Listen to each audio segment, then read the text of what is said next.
Boucher of Care Innovations, and Alan was our keynote speaker at the Med section of the RTECC conference. Alan, I got the impression that with this, I don't want to use the cliches of holy grails, but with this idea of making life as livable and as normal as possible for as long as possible for people under care, we're really talking about a continuum. We are. So, all the way to, intensive care. So how are you managing the innovative part of this with the making the lifestyle of people as normal as possible? Well, it's the continuum of care, which is actually a slide that I showed today to some extent, was developed way back in 2003, 2004 at the Intel Health Group, where we actually looked at the problem of, there are lots and lots of medical device vendors building for hospital environments, ICU environments, skilled nursing facilities, those kinds of things. But really, the real problem is to catch the actual patient themselves way upstream.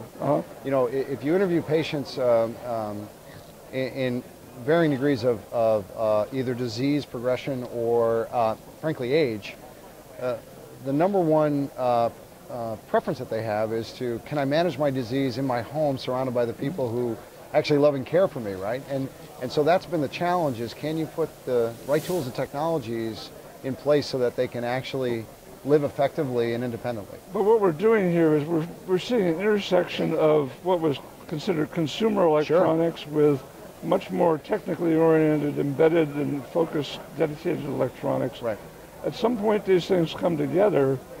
Do you have to make compromises, or how do you leverage what is a consumer device to serve the needs of the more complex issues? Sure, it's a great question. We actually went through that last year because our original in-home chronic disease management platform was, in fact, an embedded platform. We built the hardware. We didn't actually build the operating system. We did decompose it and recompose it.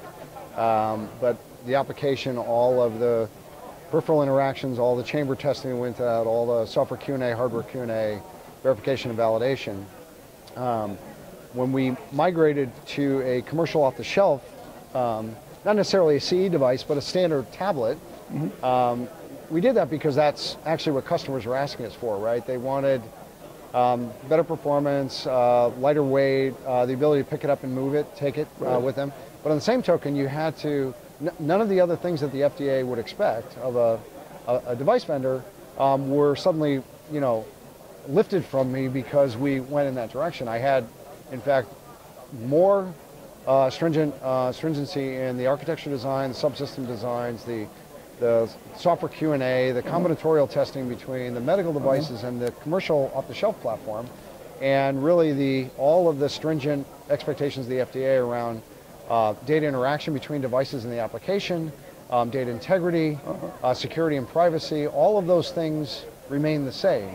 And so it puts more burden on the vendor, but if you can actually take advantage of the platform and the platform treadmilling, it's a wonderful thing for actually the patient in the end. Now at the more independent level, you seem to have, I seem to remember you talking about social interaction along with the care requirements. And so you've done a lot of research with lifestyles and so forth. I've also heard something I didn't hear you mention. There's been some talk of taking elements from the gaming industry and moving them into healthcare devices. Are you looking into that? Oh yeah, absolutely. There's a number of areas. So you have, you can use that for things like behavioral modification. You can use it for cognitive skills, cognitive gaming. There are many cognitive game vendors out there that sell premium services on the web for cognitive games, trivia, memoir management, but also just multi-user games. It turns out, people who are, in their 50s and 60s who have grandkids, love to get online and, have multi-user games and or cognitive challenges with their grandkids, right? So all of that plays into that skill set that, really, you're absolutely right, was born out of, the gaming industry.